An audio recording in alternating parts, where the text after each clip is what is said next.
Hello, everyone. I hope you are having a great day. And if you are interested in a reincarnation, stay with me because that is the topic for today's video. I don't think there is anyone here who doesn't know what reincarnation is, but let's give a brief definition.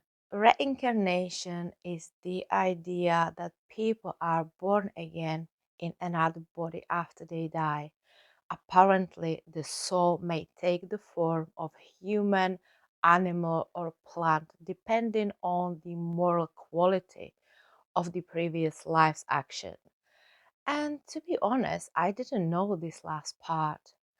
The belief is held in many religions except Islam and Christianity, although 20 to 30% of Christians in Western countries also believe in reincarnation.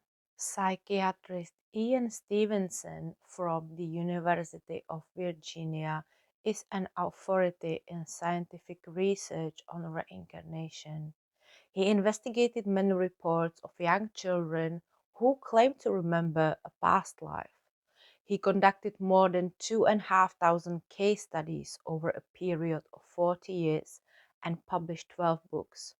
He methodically documented each child's statements and then identified the deceased person the child identified with and verified the facts of the deceased person's life that matched the child's memory. He also matched birthmarks and birth defects to wounds and scars on the deceased, verified by medical records such as autopsy. Some young children, usually between the age of 2 and 5, speak about memories of previous life they claim to have lived. At the same time, they often show behaviors such as phobia or preferences that are unusual within the context of their particular family and cannot be explained by any current life events. Here are some stories of children who remember their past life. And to be fair, there are plenty of stories on the internet. I didn't have any opportunity to read a book about reincarnation, so the internet was my source. And now we will look at some stories together. There is one more thing I would like to highlight. Pay attention how the story started because most of them they have one common thing. Barbro Karlin was born in Sweden in 1954, less than 10 years from Anne's death in 1945. And just like Anne, she was a prolific writer from a very early age. She published her first book, Men on Earth, when she was only 12. By the age of 16, she had already published 11 books of poetry and prose. As a child, Barbara had memories of being Anne Frank in her past life. At the age of 3, she surprised her parents by calmly saying that she was not Barbara, but her real name is Anne. In the beginning, her parents thought it was some sort of childish drama and she was talking about some random dreams and fantasy worlds. But soon it became clear that something was wrong with her. In 1964, when she was 10, her parents took her on a trip around Europe. After visiting several big cities, they landed in Amsterdam. One of the most famous attractions in Amsterdam was the Anne Frank house, so they decided to visit it. This is where strange things begin to happen. Barbara, who had never been in Amsterdam, seems to remember the road to Anne Frank's house. When they planned to visit Anne Frank's house and started to call for a taxi, she said, "We don't need a taxi. It's not far to walk from here." Her parents followed her as they didn't have many options. After reaching the house, the road up which Barbara distinctly seemed to remember and even guided as she had been there before several times. She noticed that the steps outside were different. Her mother dismissed even the sign. And when they entered the house, Barbara suddenly felt horrified. She said, "When I came into that house, it was the most horrifying feeling I have ever had. All of a sudden, I was back to my dreams," she recalls. She recognized everything she had seen in her dreams. All of a sudden, everything started to make sense, and that dreaded her even more. When they entered the room of Anne Frank, Barbara felt a sense of familiarity. When she looked at the wall in front, she said to her mom, "Look, the pictures of the film star are still there, but there were no picture on the wall."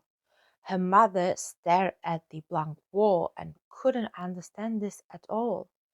And then her mother asked one of the guides on duty if there were any pictures on the wall, and he responded with a yes. He further said that they had been taken down temporarily to be mounted under glass so they wouldn't be destroyed or stolen, and that led her mother to believe that she was saying the truth all this time. Barbara met and had contact with Anne Frank's last living relative, Buddy Elias, her cousin, who was, by the way, a German actor. Elias stated that he is not a believer in reincarnation. However, after he met Barbara, he felt soul connection and later stated he believed that Barbara was Anne Frank.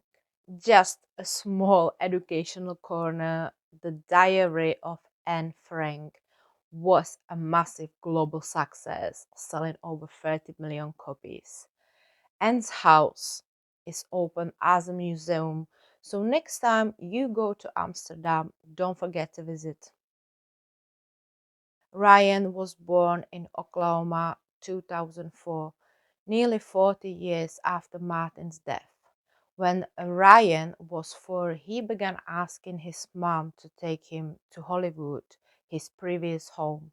He also had nightmares of his heart exploding when he was in Hollywood. He detailed what it was like to die. At the age of 5, Ryan told his mother that he remembered being someone else. He recalled traveling the world, marrying 5 women, dancing on Broadway, and becoming a successful Hollywood agent. Ryan said that he had a big house with a swimming pool that was located on a street whose name had rock in it. He had owned a green car he would allow no one else to drive. He had liked to go to the beach with his girlfriends. Ryan had a fascination with sunglasses and said that he was often sunburned in his life he remembered. He said that he had worked for an agency where people changed their names. He had traveled a lot, had gone to Europe by boat, visited Paris, and seen the Eiffel Tower. His mother, Cindy, wanted to understand her son's memories, so she started looking through books about Hollywood. In one of the books, Ryan pointed to a man on a picture and he said, "That is me. That's who I was." Ryan's mom Cindy contacted Dr. Jim Tucker, who is a professor and child psychologist and spent most of his career studying children who have memories of past life. After further research, a list of 55 Ryan's memories were proven accurate. So let's have a look who Marty was. Marty Martin was born Morris Kolinsky in Philadelphia on 19 May 1903. His parents were Ukrainian Jews who had then recently immigrated to the United States. He had 2 sisters, one of whom died young. In the 1920s, he and his surviving sister went to the New York City where he tap danced on Broadway as Marty Kolinsky. Later, he moved to Los Angeles. changed his name to Marty Martin, and tried to make it into the movies. When his acting career failed, he opened a talent agency, the Marty Martin Agency. This was successful and he became wealthy later in life. Marty enjoyed the beach and he had extensive collection of sunglasses. He owned a big house with an outdoor swimming pool on Roxbury Drive in Beverly Hills. He traveled frequently to New York and on 4 occasions sailed to Europe on the Queen Mary to visit his sister. Marty was married 4 times but had only one daughter on his own with his last wife. He had 5 stepchildren, including 3 boys he adopted when he married the final time. He was stricken with leukemia and died in hospital on 25th December 1964. Ryan was able to meet Martin's daughter. She was only 8 when her father Marty died, and she was 57 when Ryan met her. Ryan complained that she had not waited for him. He recognized her face, but he said her energy was different and he did not want to see her again. For her part, Martin's daughter tried to be helpful. She confirmed the accuracy of many Ryan's memories. For instance, that he had driven a green car he did not allow anyone else to drive, that Martin hated cats and had bought her a dog she did not like, that he had a large collection of sunglasses. Because she was young when he died, there were many things she could not verify, but her testimony proved Ryan's statements. And as in many cases, Cindy was accused of hoax and just wanting publicity and financial gain to herself. But most of the information about Martin now available on the internet was not there as this case was developing. Cindy's primary goal was to find peace for Ryan. James was born in 1998 in San Francisco Bay Area. Soon after turning 2 years of age, James started to experience strong nightmares that would make him scream out in his sleep. His mother, Andrea, heard her son's voice breaking the night's calm. Airplane crash, plane on fire, little man can't get out. James' violent nightmares got worse, occurring 3 and 4 times a week. When Andrea asked who the little man in the plane was, James replied, "Me." When Bruce, his dad, asked James who shot his plane down, James stated the Japanese. When he was asked how he knew that it was the Japanese who shot down his plane, James replied, "The big red sun." In addition to having nightmares about an airplane crash, his parents noted that James had an obsession with airplanes, especially World War II aircraft. In his car seat, James would put on imaginary headphones and face mask as if he was preparing to fly a plane. James even created a simulated cockpit in one of the family's closets. He also continued to demonstrate unusual knowledge about airplanes. For example, when Andrea gave James a toy plane with what looked like a bomb underneath, James looked at that and said, "That's not a bomb, mommy. That's a drop tank." James was referring to a fuel tank that is attached to the underside of a plane, which is ejected and dropped off when the fuel is spent. His parents reflected. How did this 2-year-old know what a drop tank was? He did not learn this from television programs the family watched or books that they read. How did he know about the Japanese and their emblem of the rising sun, the big red sun? Over time, little James realized that the man in his nightmares was also named James, that he flew a plane called a Corsair, The plane he flew took off from a boat, and the boat name was the Natoma. When his parents took him to the museum, they were surprised to see little James walking around a courser, conducting a flight check like a pilot normally does before boarding an aircraft.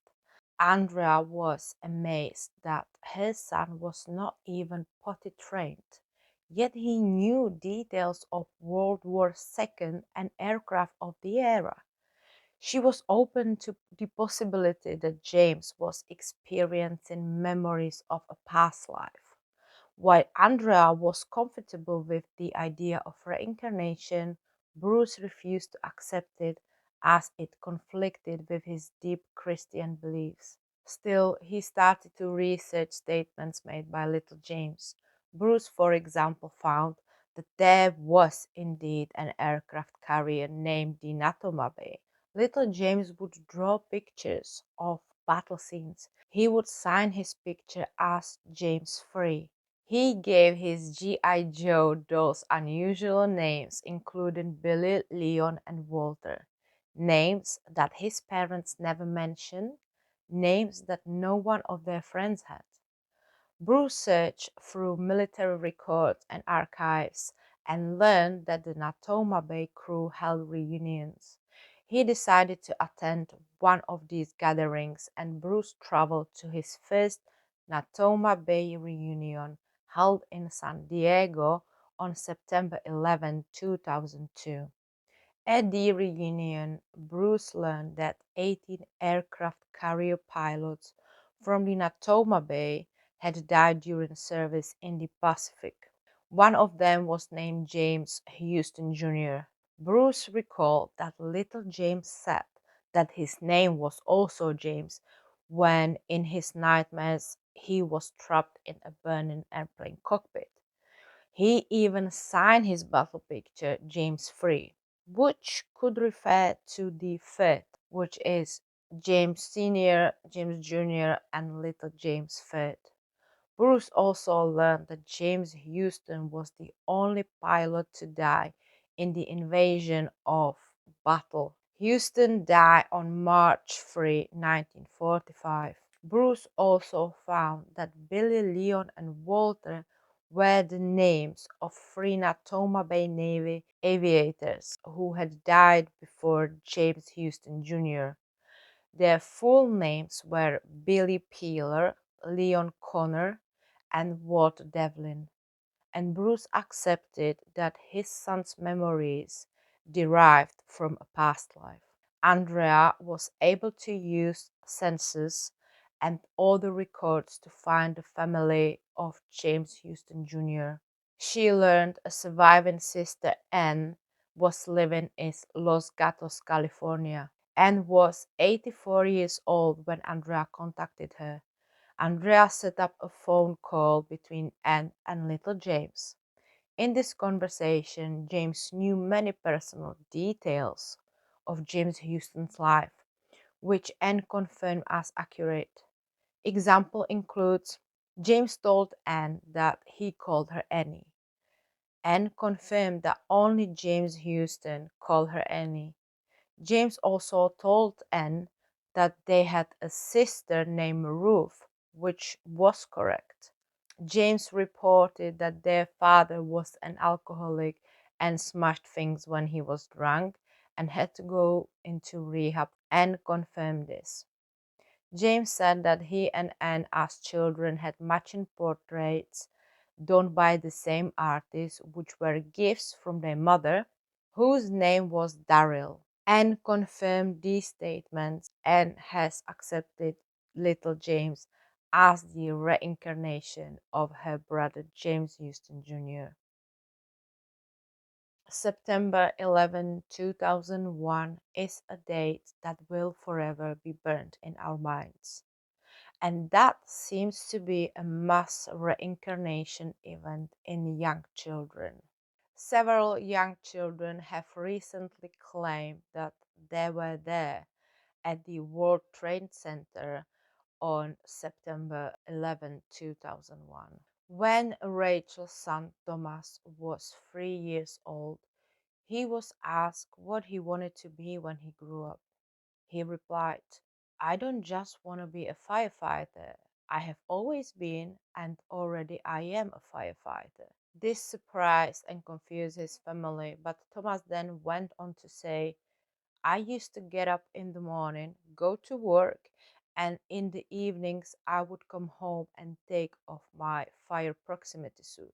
Thomas also mentioned having to use an axe to check if there was a fire behind the walls and having to flee if the site was too dangerous. Rachel figured Thomas' ramblings were just the product of a child's imagination, just fantasy. However, when Thomas saw a picture of the World Trade Center in a magazine, he said, the bad men burned these buildings and people had to jump and I couldn't help them. There were people waiting for firefighters, waiting for me, but I could not get there to help them. Also gave details of the model of the trucks used by the firefighters in New York that day, a Ford Johnson R8. Rachel concluded that her son was recalling a past life, that he was the reincarnation of a firefighter who died on 9/11. Thomas also told her about Mike, his friend, who was also a firefighter. He did not know if Mike survived. Kate started to get nightmares from the age of 3. He would scream in the dreams about the plane crashing into the building's Statue of Liberty and his leg broken. He then started drawing pictures of two tall skyscrapers with a man falling off them. The information given by Kate made his parents believe that he was present during the 9/11 tragedy. Kate also recalls his old name. He was Robert Pattinson, who had an office in the North Tower. From his office, he could see the Statue of Liberty. Kate said, in his previous life, he was honorably discharged from the US military. On the day of the attack, the ceiling above him collapsed and he could not reach the stairs. It was found that there was a man named Robert Pattinson who was a veteran of the US Air Force and worked at North Tower. He was on the 110th floor on the day of the attack. A lady named Lucia claims that her son, at the age of 4, started describing what had happened on 9/11. Her son said that he was a worker there who died in the attacks. When he saw a photo of the towers, he identified the window where he used to work. He told his mother, that's where I work, Mama. He also said he felt the building fall. The most painful thing he said was, Mom, I'm still buried there. The phenomenon of reincarnation usually begins with nightmares. Also, many children claim that they chose their parents. There are many things about our brains and about our dreams that we don't fully understand. So, could be reincarnation real? I let you decide for yourself. If you like my content, don't forget to subscribe so you don't miss any video, or follow me on my Instagram. Thank you very much for watching and I will see you again in the next video. Ciao ciao.